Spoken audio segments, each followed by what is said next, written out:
قرآن کہہ رہا ہے کچھ پیغمبر ایسے آئے جن پر بڑی مشکلات تھیں، انہوں نے مشکلات میں ہمیں پکارا، کسی بت کو نہیں پکارا، مزاروں پہ نہیں گئے، سیدھا سیدھا انہوں نے اللہ سے دعائیں مانگی اور اللہ نے ان کی پکار کو پورا کیا۔ تو یہاں سے شروع کرتا ہے قرآن، نوحًا اذ نادیٰ من قبل، نوح علیہ السلام 950 سال تبلیغ کرتے کرتے قوم نے ٹینشنیں دیں، نوح نے ہمیں پکارا کہ اللہ اس قوم سے نجات دے دے مجھے، فاستجبنا لہ، ہم نے ان کی پکار کو سنا، فنجیناہ واہلہ من الکرب العظیم، ان کو اور ان کے گھر والوں کو بہت بڑے عذاب سے ہم نے بچا لیا، بہت بڑے عذاب سے مراد یہ کہ جو ٹینشن قوم نے دی ہوئی تھی۔ اور وداؤد و سلیمان، اور اے نبی داؤد اور سلیمان کا بھی تذکرہ کریں۔ ایک کھیت میں بکری نے گھس کے کچھ نقصان کیا تو کیس آیا داؤد اور سلیمان علیہ السلام کے پاس، حضرت داؤد نے جو فیصلہ کیا اس کے بجائے آپ کے بیٹے حضرت سلیمان کا فیصلہ زیادہ اچھا تھا، تو قرآن نے ان کی تعریف کی کہ بیٹے نے جو کام کیا وہ باپ کے فیصلے سے بھی اچھا، لیکن قرآن کہتے ہیں ہم نے دونوں کو علم دیا، اور ہم نے داؤد علیہ السلام کے لیے پہاڑوں کو مسخر کر دیا اور پرندوں کو بھی۔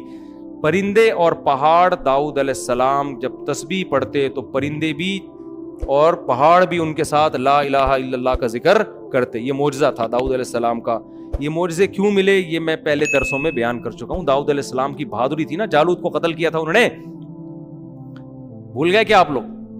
اچھا آگے قرآن کہہ رہا ہے وَعَلَّمْنَاهُ صَنْعَةَ لَبُوسٍ لَكُمْ، اور ہم نے ان کو زرہیں بنانا سکھایا داؤد علیہ السلام کو جنگوں کے لیے، تلواریں اثر نہ کریں، لوہے کے لباس، لوہے کی ٹوپیاں بناتے تھے داؤد علیہ السلام، لوہا ہاتھ میں پگھلا دیا تاکہ سخت لڑائیوں میں یہ لوہا کام آئے۔ دیکھو اللہ نے کیسے اسباب کے ساتھ جوڑا ہے نا جہاد کو۔ اللہ یہ بھی کر سکتا تھا اے داؤد ہماری مدد آپ کے ساتھ ہے، آپ کو کیا جنگی ٹوپی کی اور جنگی ڈریس کی ضرورت ہے، آپ جائیں ایسے ہی جائیں، اللہ کی مدد خود بخود آسمان سے اترے گی۔ بھائی جو آپ کر سکتے ہیں آپ کو کرنا پڑے گا۔ جب میدان میں تیر چلتے ہیں، تلواریں چلتی ہیں تو گوشت پہ لگیں گی تو گوشت کٹے گا، تو اس کے لیے ڈیفنس ہے۔ ہمارے نبی بھی جنگی ٹوپیاں پہن کے میدان جہاد میں جاتے تھے۔ آج گارڈ رکھنے کو توکل کے خلاف لوگ سمجھتے ہیں اور اسلحہ رکھنے کو توکل کے خلاف سمجھتے ہیں، تو یہ پاگل ہونے کی بہت بڑی دلیل ہے۔ ہمارے نبی صلی اللہ علیہ وسلم جب فتح مکہ میں داخل ہوئے نا جنگ میں، تو آپ صلی اللہ علیہ وسلم نے عام معافی کا اعلان کیا، لیکن کچھ لوگوں کے بارے میں کہا جہاں پاؤ قتل کر دو۔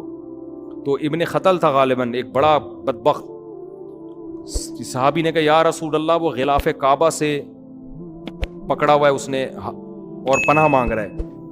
تو آپ اپنی جنگی ٹوپی اتار رہے تھے، اس وقت جنگ ختم ہو گئی تھی نا، اور آپ نے فرمایا کہ وہیں قتل کر دو اس کو۔ تو یہ بھی ہمارے نبی کی سیرت کا ایک پہلو ہے کہ ہر بدماش کو آپ نے معاف نہیں کیا، عام معافی دی، کچھ ایسے بڑے بدبخت تھے ان کو آپ نے معاف نہیں کیا، سمجھتے ہو؟ تو تبھی کہتے ہیں نا، نہ اتنے میٹھے بنو کہ لوگ کھا کے ختم کر دیں، نہ اتنے کڑوے بنو کہ لوگ تھوکنا شروع کر دیں۔ اخلاق کی بھی ایک باؤنڈری ہے اور انتقام کی بھی ایک باؤنڈری ہے۔ اصل تو معاف کرنا ہی ہے، افضل تو یہی ہے، لیکن اس کی بھی ایک لمٹ ہے۔ خیر ہمارے نبی جنگی ٹوپی پہنا کرتے تھے میدان جہاد میں تاکہ سر پہ تلوار اثر نہ کرے۔ تو آج کہتے ہیں کہ نہیں جی ہیلمٹ پہن کے بائک نہیں چلاؤ، بڑا فنٹر بنا ہوتا ہے، ویلیاں بھی لگا رہا ہے۔ ہم بچپن میں کبھی ڈیفینس جاتے تھے، وہ لڑکوں کی ریسنگ ہو رہی ہوتی تھی، تو ایک ویلی لگا رہا تھا، سر کھل گیا اس کا، بہت بڑا فنٹر بنا ہوا تھا کہ 3 دفعہ سر کھلا تھا اس کا۔ سر کھلنا سمجھتے ہیں، نیچے گرا اور سر پھٹ گیا۔ اس کے ابا نے پھر پابندی لگائی، پھر بھی لگا رہا تھا ویلی، اب تک میرا خیال ہے انا للہ ہو چکا ہوگا۔ تو اس لیے انسان کے بچے بنو، کوئی وہ کام کرو جو بہادری کے جوہر دکھانے، تو جاؤ میدان جنگ میں جا کے دکھاؤ نا، جہاں کچھ فائدہ تو ہو اس بہادری کا۔ قرآن کہتا ہے کہ ہم نے سلیمان علیہ السلام کے لیے ہواؤں کو مسخر کر دیا، جنات کو سلیمان علیہ السلام کا تابع بنا دیا، سمندروں میں غوطے لگاتے تھے اور ہیرے جواہرات لے کر آتے تھے۔ اور کیا تھا؟ ایوب اذ نادیٰ ربہ، ایوب کو بھی یاد کرو جب کئی سال بیماری میں مسلسل اتنی خطرناک بیماری میں پڑے رہے ہیں، بالآخر اللہ نے ان کی دعا قبول کی، انہوں نے کہا ربی انی مسنی الضر، اے اللہ مجھے بہت پریشانیاں پہنچ گئی ہیں، وَأَنْتَ أَرْحَمُ الرَّاحِمِينَ، تو سب سے زیادہ رحم کرنے والا ہے، میری مدد کر۔ فَاسْتَجَبْنَا لَهُ، اللہ کہتے ہیں ہم نے آپ کی مدد کی، آپ کی پریشانیوں بیماری کو بھی دور کیا اور آپ کو آپ کا اہل و عیال بھی واپس لوٹا دیا۔ اور پھر اللہ نے حضرت اسماعیل ادریس علیہ السلام کا ذکر کیا اور ذوالکفل علیہ السلام کا، اور دو بس مختصر. پھر اللہ نے یونس علیہ السلام کا تذکرہ کیا کہ مچھلی والے کا بھی تذکرہ کرو. جب اندھیروں میں مچھلی نے اپنے پیٹ میں نگلا تو فنادا فی الظلمات، کئی اندھیرے، رات کا اندھیرا، آسمان پہ بادلوں کا اندھیرا، سمندر کی لہروں کا اندھیرا، سمندر کی تہہ کا اندھیرا، اور مچھلی کے پیٹ کا اندھیرا. اس میں اللہ کو پکارا، اے اللہ میں تیری پرمیشن کے بغیر قوم کو چھوڑ کر آ گیا، یہ تیرا، تو ہر عیب سے پاک ہے، یہ سزا مجھے میری غلطی کی وجہ سے ملی ہے. سبحانکا، تو عیب سے پاک ہے، انی کنت من الظالمین، میں ہی ظالمین میں سے ہوں. کیا مطلب؟ میں اپنی غلطی کا اعتراف کرتا ہوں. قرآن کہتا ہے فاستجبنا لہ، ہم نے ان کی پکار کو سنا. ونجیناہ من الغم، اور ہم نے ان کو غم سے نجات دی.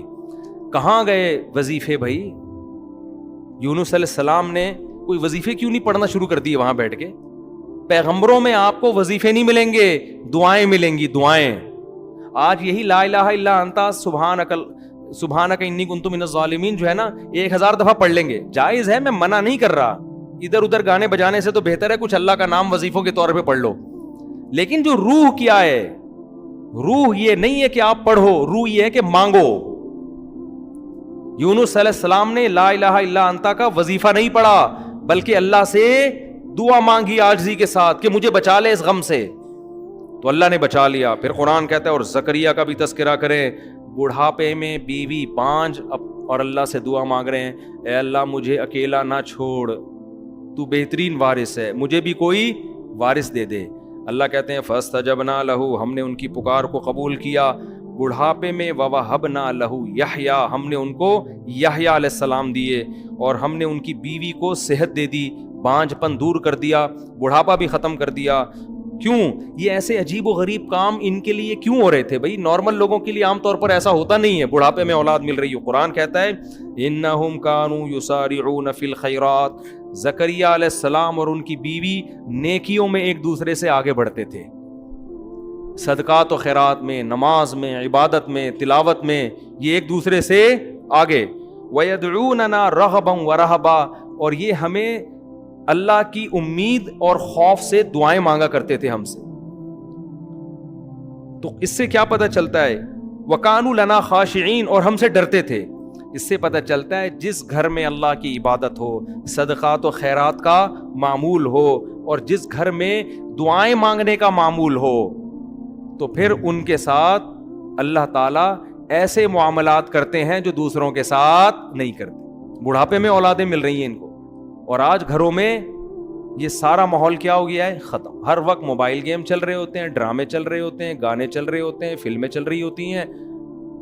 تو پھر اللہ کی مدد کہاں سے آئے گی بھائی؟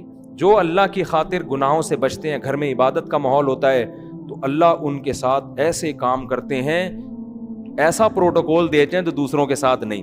بس ایک آیت پڑھ کے بیان ختم کرتا ہوں. ابراہیم علیہ السلام کو جب بڑھاپے میں اولاد کی خوشخبری ملی ہے نا، قرآن کہتا ہے کہ فرشتے جب ابراہیم علیہ السلام کے پاس آئے انسانی شکل میں، بچڑا سامنے رکھا، فرشتوں نے کھایا نہیں. ابراہیم علیہ السلام گھبرا گئے کہ یہ دشمن تو نہیں ہے.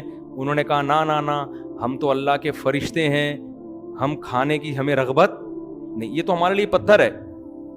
ابراہیم علیہ السلام کی جو زوجہ تھی نا، بوڑھی، وہ حضرت سارہ، وہ دروازے پہ کھڑی ہوئی تھیں.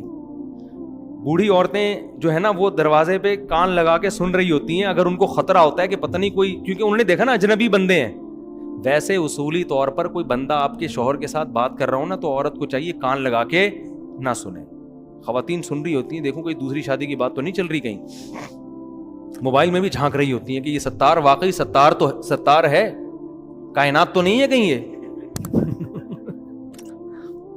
تو تجسس کرنا اچھا کام نہیں ہے. لیکن حضرت ابراہیم کی زوجہ دروازے پہ کیوں کھڑی ہوئی ہیں؟ خوف تھا نا کہ پتہ نہیں کوئی دشمن تو نہیں آئے ہیں، کون ہیں یہ لوگ، کبھی دیکھا بھی نہیں ان کو اس علاقے میں، اور بڑے خوبصورت جوان. تو انہوں نے کہا ہم اللہ کے فرشتے ہیں اور آپ کو اولاد کی خوشخبری سنانے کے لیے آئے ہیں کہ اللہ آپ کو بیٹا دے گا، اسحاق. اور پھر بیٹے کا بھی بیٹا ہوگا, پوتا بھی ہوگا, ان کا نام کیا ہوگا؟ یعقوب. بیٹے کی بھی خوشخبری اور پوتے کی بھی. تبھی تو حضرت ابراہیم نے حضرت اسحاق کی بالغ ہوتے ہی شادی کرا دی تھی, ٹھیک ہے نا, ان کو پتا تھا کہ اللہ ان سے بھی اولاد دے گا مجھے. تو بچوں کی جلدی شادیاں کرا دیا کرو, اس سے یہ ہوگا کہ وہ جو پوتا ہوتا ہے نا وہ بھی آپ ہی کی اولاد ہوتا ہے. سمجھتے ہو؟ لوگ کہتے ہیں تو میرے بچے کے بچے ہیں, تو آپ کے بھی تو ہیں نا وہ. تو بچوں کی جلدی شادی کرانے میں بڑا فائدہ کیا ہے؟ آپ کو بھی اولاد مل جاتی ہے. خیر, تو اب جب ابراہیم علیہ السلام کی زوجہ نے یہ سنا کہ فرشتے کہہ رہے ہیں کہ آپ کو اولاد ملے گی, تو قرآن کہتا ہے وہ اندر آئیں فسقت وجہہا, ایسے ماتھے پہ یوں, جیسے عورتیں نہیں کہتی ہائے ناس کیسی باتیں کر رہے ہو, کہنے لگی یا ویلتا, ہائے کمبختی, ہائے ناس, الیدو, میرے اولاد ہوگی, میں اتنی بوڑھی, میرے اولاد ہوگی, وانا عجوز, میں تو بڈھی ہو چکی ہوں. عجوز کہتے ہیں بالکل بڑھاپے کی انتہا کو پہنچی ہوئی. وہذا بالی شیخا, اور یہ میرا شوہر یہ بھی بڈھا ہے. بھائی اشارہ کر رہی ہیں, ہاذا اشارے کی طرف, یہ بوڑھا, اس کی اولاد ہوگی اور میں بھی. اور پھر ایسے نا ماتھے پہ یوں کر کے مارا ہے اور کہنے لگے ناس ہو تمہارا, تباہی ہے. تو اتنا تعجب ان کو ہو رہا تھا, یہ کس طرح کی, ابھی تک تو خاموش کھڑی ہوئی تھی, بھائی ٹھیک ہے بچڑا نہیں کھا رہے, چلو سمجھ میں آتا ہے, اور جو ہے اجنبی لوگ ہیں, لیکن ابھی تک کوئی ٹینشن بھی نہیں دی. اب جی آگے باتیں شروع کر دی ہیں کہ اولاد ہوگی. تو یہ حضرت ابراہیم کی زوجہ سے یہ بات ان کی سمجھ میں نہیں آئی.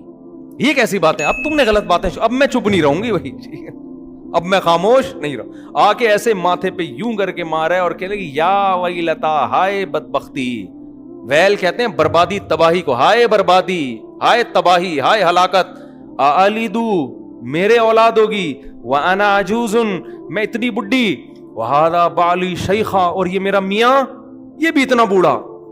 تو اب جو میں پوری بات بتانے کے لیے میں آیت پڑھی نا, تو فرشتوں نے کیا کہا, اتعجبین من امر اللہ, اللہ کے آرڈر پہ تمہیں تعجب ہو رہا ہے.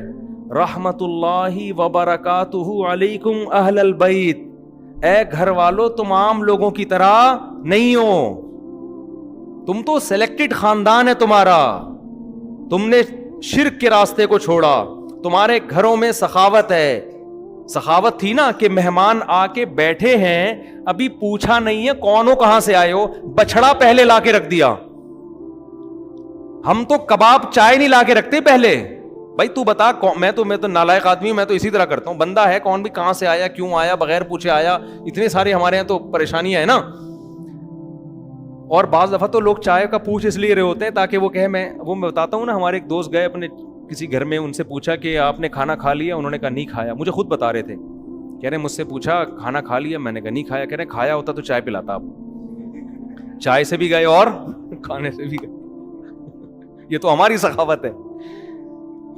تو کیسی سخاوت, ابھی مہمان آیا ہے, بچڑا پورا روسٹ کر کے سامنے لا کے رکھ دیا ہے, پھر دیکھ رہے ہیں کہ بھئی ہاتھ جا ہی نہیں رہے. تو یہ تو بھائی تمہارا تو خاندان سخی ہے, توحید پرست ہے, عبادتیں ہوتی ہیں. کوئی عام لوگ تعجب کرتے کہ بڑھاپے میں اللہ اولاد دے رہا ہے, تو تعجب بنتا ہے. تو فرشتے کہہ رہے ہیں کہ تعجب ہمیں آپ کی باتوں پہ ہو رہا ہے. رحمت اللہ وبرکاتہ علیکم اہل البیت, اے اہل بیت تم پر تو اللہ کی رحمتیں اور برکتیں ہیں. انہ حمید مجید, کیا مطلب, وہ اللہ بڑا قابل تعریف اور بزرگی والا ہے.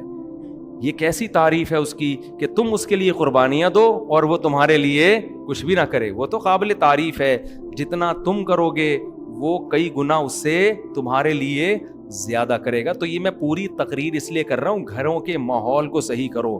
سمجھتے ہو, گھروں میں کچھ تعلیم کا تلاوت, تبھی تو حدیث میں آتا ہے کہ سنتیں گھر میں پڑھنی چاہیے تاکہ بچے بھی عبادت سے تھوڑے سے مانوس ہوں, تلاوت ہو. میرے والد صاحب کو اللہ مغفرت فرمائے, جب آفس سے آتے تھے نہا کے سب سے پہلے قرآن لے کے بیٹھ جاتے تھے اور اونچی آواز سے تلاوت کرتے تھے. پوری زندگی ان کا معمول ہم نے دیکھا. جب ان کا انتقال ہوا ہے تو اس دن تلاوت کی آواز گھر میں نہیں آئی, ہمیں اس کے بعد سے اب تک نہیں آئی. تو وہ ایک احساس ہوا کہ یار, اور بڑی پیاری آواز میں تلاوت کرتے تھے. تو ایک دم احساس ہوا کہ یار ہمارے گھر سے ایک رونق چھن گئی. یہ روزانہ ان کا معمول تھا, اور ایک خاص اسٹائل میں بیٹھتے تھے, ٹوپی اتار کے, ٹھیک ہے نا, کیونکہ گرمی ان کو بہت لگتی تھی. ٹوپی اتار کے بالکل گریبان کھول کے ایسے بیٹھ کے حافظ تھے ماشاءاللہ, تو روزانہ پابندی سے قرآن کی تلاوت کرتے. تو جب انتقال ہوا, اور انتقال سے پہلے بھی تلاوت کر کے گھر سے گئے, پہلے تلاوت کی گھر میں, پھر تلاوت ختم کر کے وضو کیا, نماز پڑھنے کے لیے گئے, عشاء کی نماز میں بیٹھے ہوئے صف ہی میں ہارٹ اٹیک ہوا اور اسی میں ان کا انتقال ہو گیا. اللہ تعالیٰ مغفرت فرمائے. تو میں جو اصل بات عرض کر رہا ہوں کہ گھر میں تلاوت کا معمول ہوگا, نماز کا معمول ہوگا, بچے بھی یہ چیزیں کیا کریں گے, اڈاپٹ. اور اگر گھر میں ہر وقت ٹی وی چل رہا ہے, ہر وقت ڈرامے چل رہے ہیں, تو میرے بھائی پھر گھر میں برکتیں نہیں ہوں.